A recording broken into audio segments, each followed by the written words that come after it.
The metal stapler whizzed past my head and smashed against the wall, leaving a dent in the pale green paint. "My uncle will fire you anyway!" he screamed, his face twisted with rage. His expensive tie hung loose around his neck and sweat beaded on his forehead. I had refused to alter the safety inspection results for the chemical plant. People lived downstream from that facility, and children swam in those waters. The door clicked open. Our biggest client stood there, phone in hand, recording everything. Before I continue this story, if you're finding this as shocking as I did living through it, please take a moment to like this video and subscribe to hear more workplace stories that might help you navigate your own professional challenges. Trust me, what happened next changed everything about my career and my life. My name is Rosie, and until 3 months ago, I'd been the most dependable environmental safety analyst at this firm for 7 years. I'd built my reputation on meticulous attention to detail and unwavering ethical standards. My colleagues described me as quietly brilliant, the person who spoke rarely in meetings, but when I did, everyone listened. Then he arrived. Knox, the boss's nephew, strutted into our office on a Monday morning wearing an Italian suit that probably cost more than my monthly rent. Mr. Baxter, my boss of 7 years, had his arm around Knox's shoulders as he introduced him as our new project manager. He graduated top of his class at Wharton, Baxter boasted, beaming with pride. What he didn't mention was that his 6-year-old nephew had never actually worked a day in his life. I remember watching my coworkers' faces during that introduction. We all wore the same expression, polite smiles masking inner panic. Our department handled environmental compliance for major industrial clients. People's safety depended on our accuracy. This wasn't an internship position where mistakes could be easily corrected. "Rosie will show you the ropes," Baxter announced, catching me off guard. "She knows this department inside out." And just like that, I became Knox's babysitter while maintaining my full workload. The first week wasn't terrible. Knox asked basic questions, took notes, and seemed eager to learn. He even brought me coffee one morning. Black, no sugar, just how I liked it. "I noticed details," he said with a wink. By week 2, the facade began to crack. During a client call about water quality testing procedures, Knox interrupted me to offer improvements to our protocols that would have violated 3 different EPA regulations. After the call, I gently corrected him. "Those standards exist for a reason," I explained. "Changing them would put our client at risk of significant fines." Knox's smile tightened. "Sometimes rules need to be broken to be efficient. My uncle always says business moves faster than regulation." I should have recognized the warning sign. Instead, I nodded and changed the subject. Over the next few weeks, I developed a system. I'd let Knox take the lead on client communications, which he loved, while I quietly reviewed all technical documents before they went out. When he mixed up crucial safety protocols, I fixed them after hours. When he insulted clients with his arrogance, I smoothed things over with careful words and extra attention. My lunch breaks disappeared. My evenings grew longer. My weekends shrank to nothing. But the work got done correctly, and no one got hurt. That was what mattered to me. Then came the Riverwood chemical plant inspection. It was our biggest client and our most complex site. A sprawling facility that produced agricultural chemicals beside the Riverwood, a tributary that fed into drinking water supplies for 3 downstream communities. The quarterly inspection was comprehensive. Soil samples, water quality tests, air quality monitoring, and equipment safety checks. Knox and I spent 2 full days on site. I noticed his impatience growing as we methodically worked through the inspection checklist. "Can't we skip some of this?" he asked as I collected the 15th water sample. "No," I replied simply, labeling the vial. When the results came back 3 days later, I stayed late to review them thoroughly. By midnight, my stomach was in knots. The readings showed dangerous levels of nitrogen compounds and heavy metals, levels that required immediate action and notification to authorities. The source appeared to be deteriorating containment systems that needed major repairs. I drafted a comprehensive report with clear recommendations and left it on my desk to finalize in the morning. But when I arrived the next day, the report was gone. Looking for this, Knox was sitting at my desk, holding my report, a red pen in his other hand. He'd crossed out entire sections and rewritten conclusions. "What are you doing?" I asked, dropping my bag. "Fixing your overreactions." He tossed the marked-up report toward me. "These levels don't require the extreme measures you're suggesting." I picked up the pages, scanning his corrections. He'd halved the contaminant measurements and eliminated all the urgent recommendations. "These aren't overreactions," I said, trying to keep my voice steady. These are accurate readings that exceed safety thresholds. People drink this water, Knox. He sighed dramatically. Nobody's going to get sick from a few chemicals slightly above arbitrary government limits. These limits aren't arbitrary. They're based on decades of research, I countered. And they're not slightly above. They're significantly higher than permitted levels. Knox stood up from my chair and straightened his tie. Look, Riverwood is renewing their contract next month. My uncle specifically mentioned how important this client is to our bottom line. If we submit your report, they'll have to shut down production for weeks and spend millions on repairs. If they don't make those repairs, people could get seriously ill. That's theoretical. The loss of their contract is certain. He pulled a flash drive from his pocket. I've already prepared the revised report. Just transfer your data into my template, adjust the numbers to match my conclusions, and we'll submit it today. I stared at the flash drive he was holding out to me. You want me to falsify environmental safety data? I want you to be reasonable, he corrected. Nobody will know. I'll know, I replied. Something changed in his expression then, a hardening, a coldness. Let me be clear, Rosie. My uncle put me in charge of this account. You work for me. Actually, we both work for the public interest and regulatory compliance. Knox laughed, a sharp, unpleasant sound. Is that what you tell yourself to feel important? You're a paper pusher who tests dirt and water. I'm a Baxter. I'll be running this company someday. He dropped the flash drive onto my desk. Have the revised report ready by 3 p.m. I have a dinner reservation tonight, and I need to submit this before I leave. I picked up the flash drive and my original report. I won't do it, Knox. I'm submitting the accurate findings with the appropriate recommendations. You're making a career-limiting move, he warned. I'm doing my job.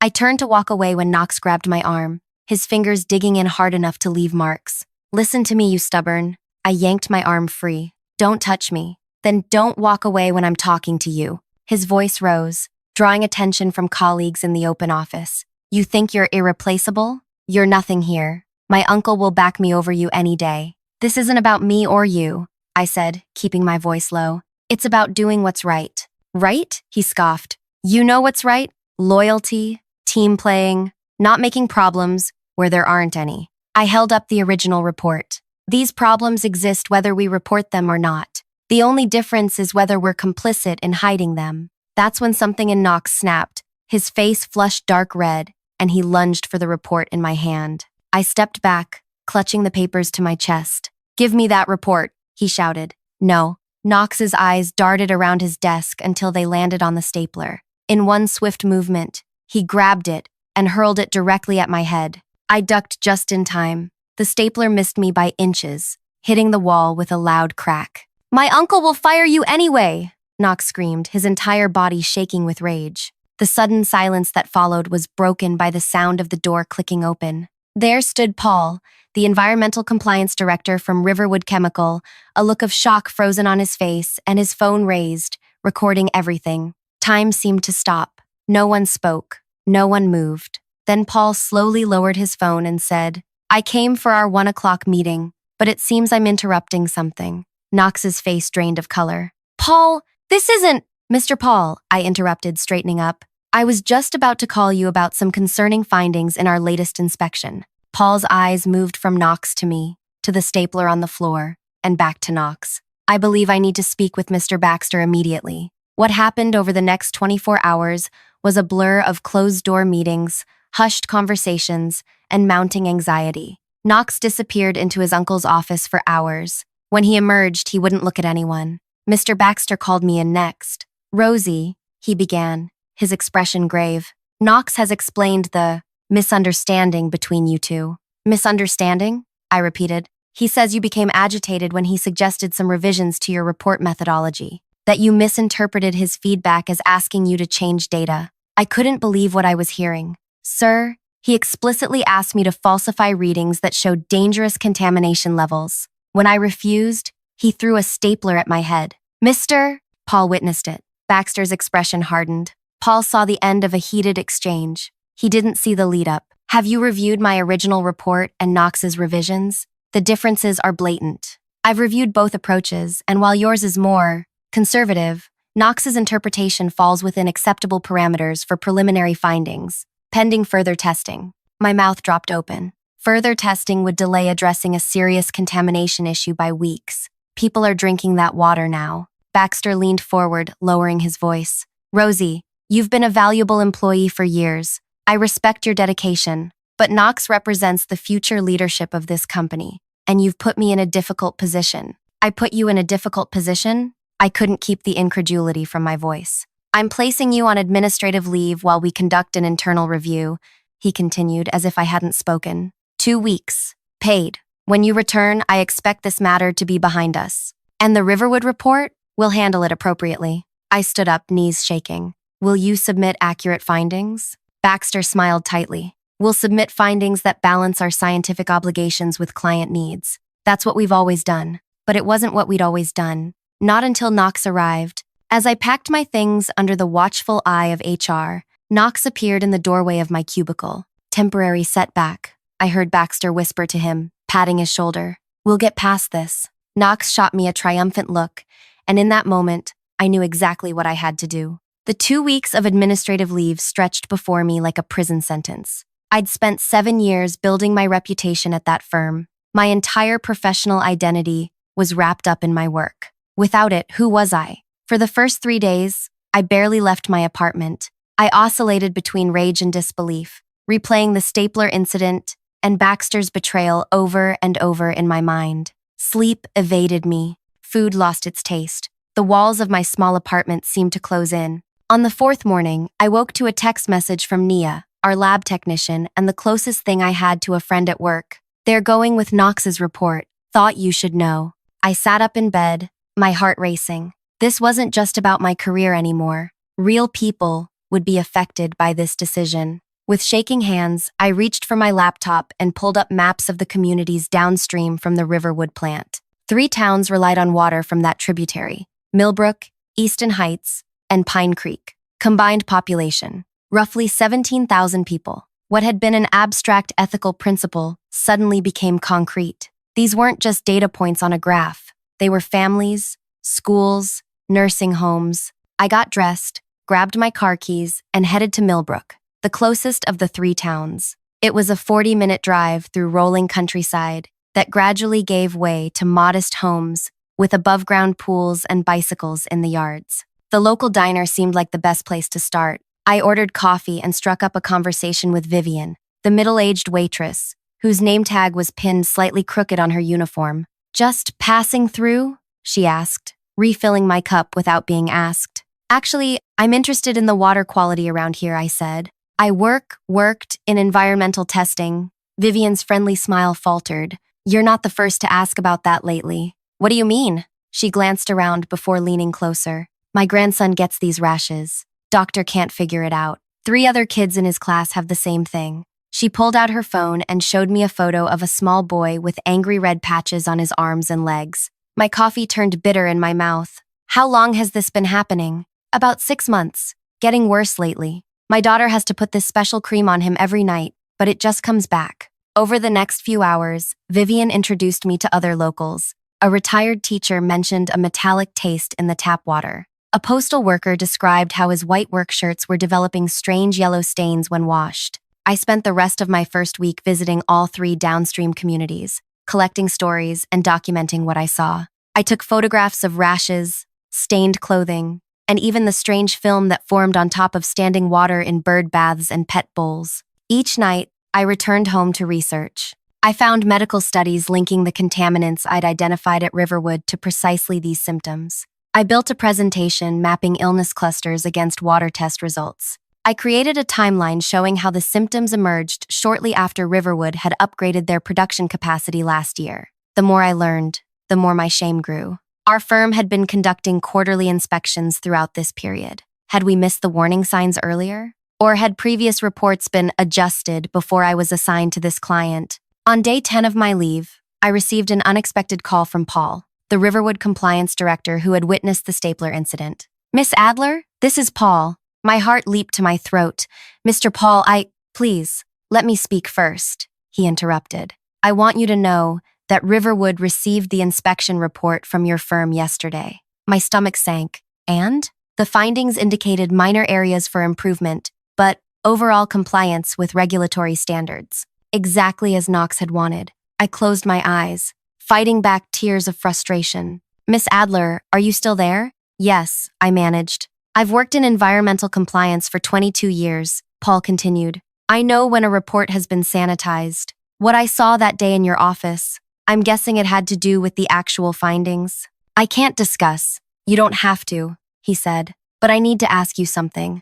Off the record, completely between us. Are there safety concerns I should be aware of? Not as a Riverwood employee, but as someone whose niece lives in Millbrook. The question hung in the air. My professional ethics battled with my moral obligation. If I told him the truth, I'd be violating confidentiality agreements. If I stayed silent, more people would get sick. Mr. Paul, I would strongly recommend independent testing of the water supply in all downstream communities, I said carefully, particularly for nitrogen compounds and heavy metals. There was a long pause. I see, he finally said. Thank you for your recommendation. Mr. Paul, I ventured, that recording you took, does it still exist? Now it was his turn to choose his words carefully. Company policy required me to submit all documentation of the incident to your firm's leadership. My heart sank further. However, he added, I've been known to back up important files to my personal devices. Old habits. A flicker of hope sparked inside me. One more thing, Miss Adler. Riverwood is hosting its annual stakeholder meeting next Friday. As our compliance firm, Baxter's company will be presenting the safety overview. Just thought you might find that interesting. After we hung up, I sat motionless, turning over Paul's words in my mind. The stakeholder meeting would include Riverwood executives, investors, and likely representatives from regulatory bodies. It would be the perfect forum to expose the truth, if I could find a way in. But first, I needed more ammunition. I spent the weekend reaching out to former classmates who now worked at the Environmental Protection Agency. I couldn't share specific details, but I asked hypothetical questions about whistleblower protections and reporting procedures. By Monday morning, with just 3 days left of my administrative leave, I had compiled everything into a comprehensive presentation. Facts, figures, photographs, and testimonials. The evidence was overwhelming. That's when my phone rang again. It was Mr. Baxter. Rosie, I hope your time off has given you perspective, he said without preamble. It's certainly been educational, I replied. Good, good. He sounded relieved. I'd like you to come in tomorrow instead of Thursday. We need to discuss your role moving forward. My role? Yes. Knox has taken primary responsibility for the Riverwood account, but there's still plenty of important work for you. Behind the scenes, of course. Of course. I was to be demoted to a back office role while Knox took credit for my years of relationship building. I'll be there, I assured him. When I arrived the next morning, the office atmosphere was noticeably tense. Coworkers gave me quick, sympathetic glances before returning to their screens. Nia squeezed my arm as I passed, but didn't speak. Baxter's assistant ushered me directly into his office, where he and Knox waited. Knox lounged in one of the visitor chairs, scrolling through his phone. He barely looked up when I entered. Rosie, thank you for coming in early, Baxter began, gesturing for me to sit. We've been reviewing the team structure and have created a new role we think will be perfect for you. I sat silently, waiting. We'd like you to head up our new data management division, he continued with forced enthusiasm. You'll be responsible for organizing and archiving all our testing results and creating a more streamlined reporting system. A file clerk. He was making me a file clerk. Knox will take over client relations and final report preparation for all major accounts, including Riverwood. Knox finally looked up from his phone, a smirk playing at the corners of his mouth. And my title? I asked. Senior Data Specialist, Baxter replied. Same pay grade, of course. Of course, I echoed. And if I decline this generous offer? Baxter's smile tightened. I wouldn't recommend that course of action, Rosie. The employment market is challenging right now. The threat was clear. Accept the demotion or be fired. When would this transition take place? I asked. Immediately, Knox interjected. I'm presenting the Riverwood findings at their stakeholder meeting this Friday, and I need access to all your historical data and client notes. Friday, the same meeting Paul had mentioned. I see, I said, careful to keep my expression neutral. And will you be presenting the amended report or the original findings? Knox's eyes flashed with warning. I'll be presenting accurate conclusions that maintain our professional relationship with our client. I nodded slowly, as if considering my options. In reality, my decision had been made days ago. I accept the position, I said. Baxter looked relieved. Knox looked triumphant. Excellent, Baxter said. standing up to signal the end of the meeting. Knox will give you the details on what he needs for Friday's presentation. As we left the office, Knox grabbed my arm, just as he had the day of the stapler incident. I need everything on the Riverwood account by end of day, he hissed. And if you've hidden any files or made copies of that original report, hand them over now. I looked down at his hand on my arm, then back up at his face. I have everything at my desk. I'll transfer it all to you today. He released me, apparently satisfied with my surrender. I spent the rest of the day organizing 7 years' worth of Riverwood data, meticulously labeling each file and creating a detailed index. I answered Knox's increasingly demanding questions with calm professionalism. I even offered to help him prepare his presentation for Friday. I think I can handle a simple slide deck, he scoffed. Of course, I agreed. But if you need any specific historical context, just ask. Some of these testing locations have been problematic in the past. He waved me away. Just finish the file transfer. By 5 p.m., Knox had everything he'd asked for. All the official company records of Riverwood's environmental compliance history. What he didn't realize was what I had kept to myself. The knowledge I'd gained during my administrative leave, the photographs of children's rashes, the independent research I'd conducted, and most importantly, my plan for Friday's stakeholder meeting. As I packed up to leave, Nia stopped by my desk. So you're really taking this new role? She whispered. For now, I replied. She glanced around to make sure no one was listening. Some of us were thinking of going to regulatory authorities about what's happening with Riverwood. I smiled at her, the first genuine smile I'd managed in weeks. Let's see what happens at Friday's stakeholder meeting first. What's happening Friday? She asked, confused. Something unexpected, I promised. That night, I made my final preparations. I charged my laptop and phone, backed up all my files to an external drive, and laid out my most professional outfit. I reviewed my presentation one last time,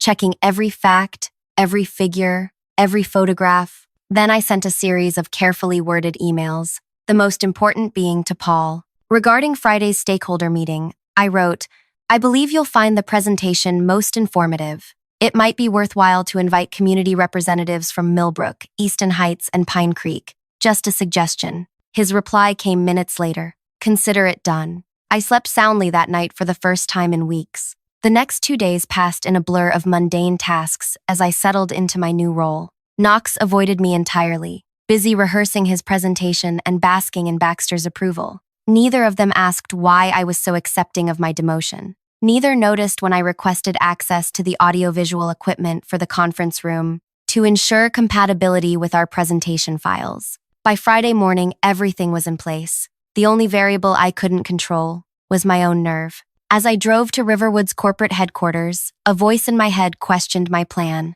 Was I really prepared to sacrifice my career? What if no one believed me? What if Baxter and Knox somehow turned this against me again? I gripped the steering wheel tighter. Those children's rashes wouldn't heal themselves. That contaminated water wouldn't clean itself. Some things mattered more than careers or professional reputations. I pulled into the parking lot and took a deep breath. Today, Knox would learn exactly what happens when you throw a stapler at someone's head. Riverwood's headquarters was a sleek glass and steel structure designed to project an image of environmental consciousness. Rooftop gardens, solar panels, and a lobby filled with living walls of plants created an ironic contrast to what their facility was actually doing to the surrounding communities. I arrived an hour early, carrying a leather portfolio containing my presentation materials. Security checked my ID and directed me to the third-floor conference center where the stakeholder meeting would take place. The room was massive, at least 100 cushioned chairs arranged in neat rows facing a raised platform with a podium.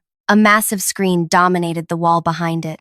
Audiovisual technicians were testing microphones and adjusting lighting. Can I help you? One of them asked as I approached the tech booth at the back of the room. I showed my company badge. I'm with Baxter Environmental. I need to check something with the presentation setup. He nodded and stepped aside, allowing me access to the computer that would control the main display. I inserted my flash drive and quickly verified that my files were loading correctly. Everything good? He asked. Perfect, I confirmed, removing the drive and slipping it back into my pocket. I'll be back for the presentation. I stepped out to the hallway, just as Knox and Mr. Baxter arrived, deep in conversation. Knox wore a new suit, charcoal gray with a subtle pinstripe, and carried himself with the confidence of someone who believed today would cement his ascension. Ah, Rosie, Baxter said, noticing me. I didn't expect you to be here. I wanted to make sure everything was technically prepared for Knox's presentation, I explained. All set. Knox barely acknowledged me. Where should I set up?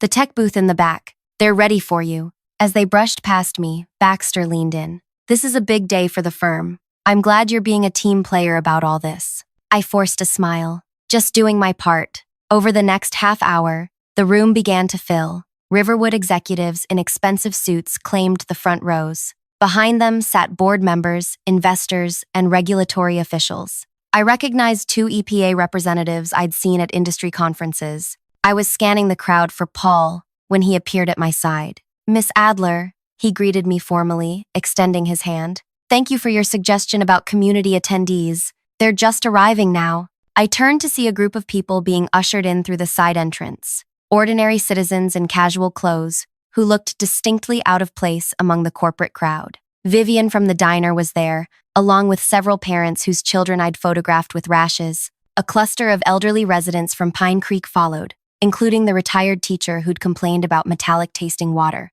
You invited them all, I whispered. You made a compelling suggestion, Paul replied. I also took the liberty of inviting some independent experts. He nodded toward 3 professional-looking individuals setting up near the back. Environmental scientists who conducted their own tests of the downstream water this week. My heart raced. And? Their findings were concerning. His expression revealed nothing more, but his eyes held mine meaningfully. Where will you be sitting during the presentation? I'll be managing the technical aspects from the booth, I explained. Knox will be delivering the presentation. Paul nodded. I should find my seat. Good luck, Miss Adler. As he walked away, I noticed Knox watching our interaction with narrowed eyes. I gave him a bland smile and headed toward the tech booth at the back of the room. Precisely at 10 a.m., Riverwood's CEO took the podium to welcome everyone and outline the agenda. Various department heads would present updates, followed by financial projections, and concluding with the environmental compliance report from Baxter Environmental.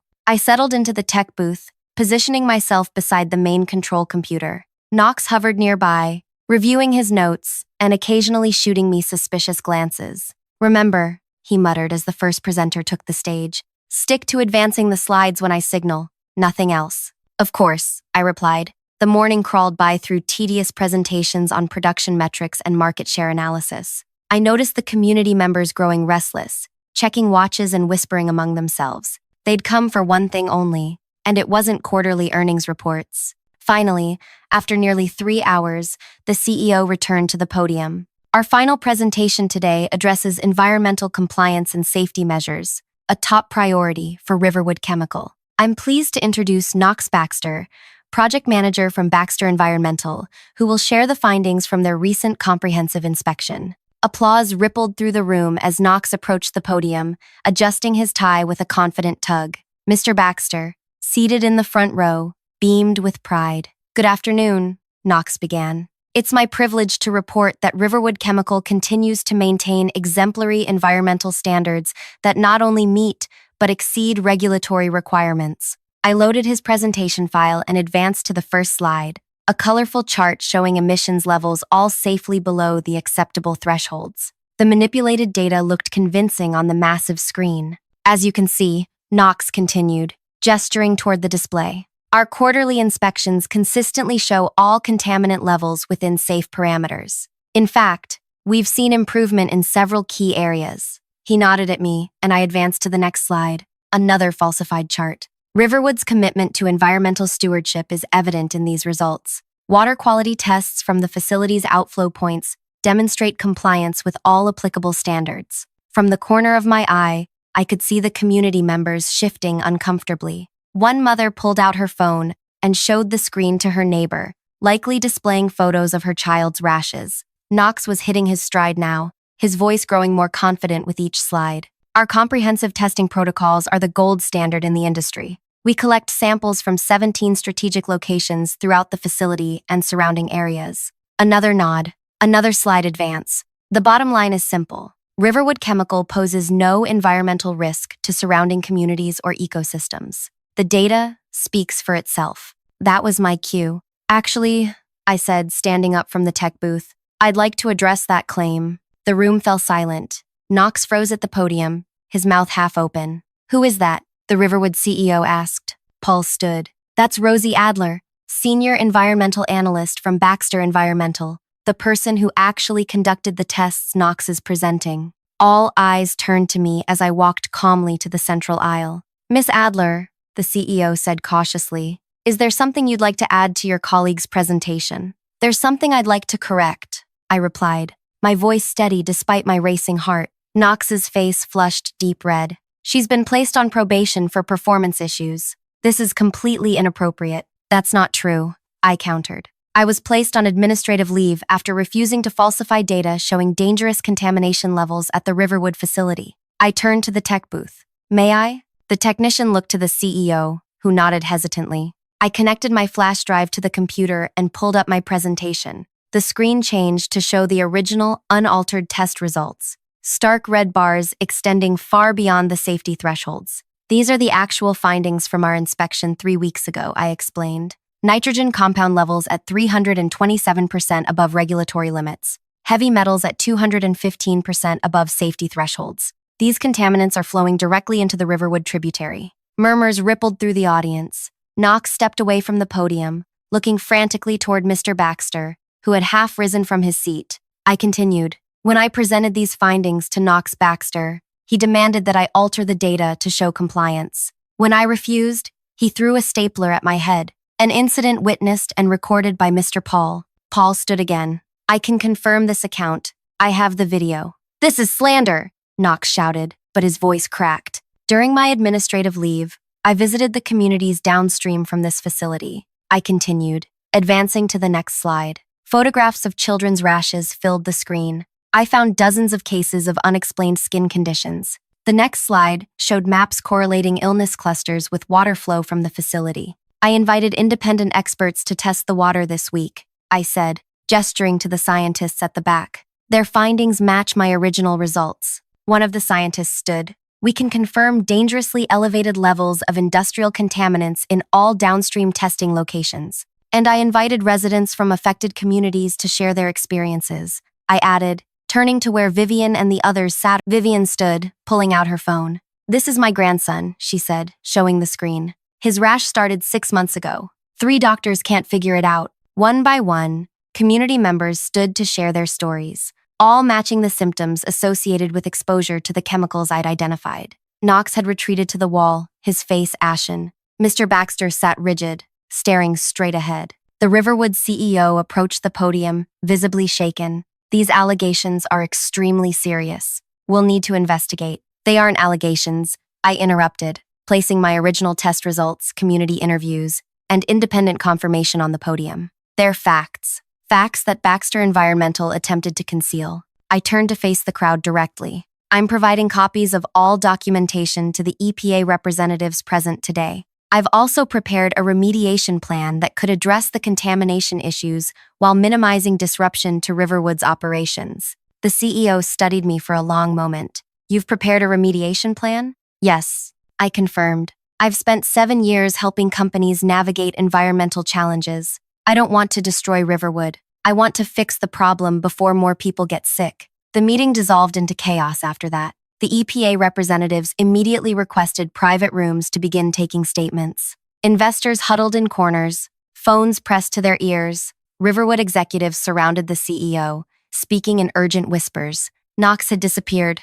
Mr. Baxter sat alone, staring at nothing. Paul approached me as I gathered my materials. That was quite something, Miss Adler. It was the right thing to do, I said simply. Yes, it was. He paused. Riverwood will be seeking new environmental compliance partners after this. When you're ready for that conversation, call me. Within a month, the landscape had completely changed. Riverwood terminated their contract with Baxter Environmental and began implementing the remediation plan I'd developed. The contamination was addressed, and medical assistance programs were established for affected residents. Knox disappeared from the professional scene entirely. Rumors suggested he'd moved overseas to work for a family friend. Mr. Baxter's firm faced multiple investigations and eventually closed its doors. He retired early, his reputation in tatters. As for me, I started my own environmental consultation practice, with Riverwood as my first client. Paul personally oversaw the transition, My team now includes Nia and several former colleagues who left Baxter's sinking ship. We specialize in honest environmental assessment and practical remediation strategies. Sometimes people ask how I found the courage to stand up that day. I simply tell them what I learned from the whole experience. When someone throws a stapler at your head, the best revenge isn't throwing something back. It's making sure the truth can't be buried. If you've ever faced a similar situation where speaking truth to power seemed impossible, remember my story. Like, subscribe, and share in the comments about a time you stood up for what's right, even when it was difficult. Together, we can create workplaces and communities where integrity matters more than connections, and where people's safety comes before profits.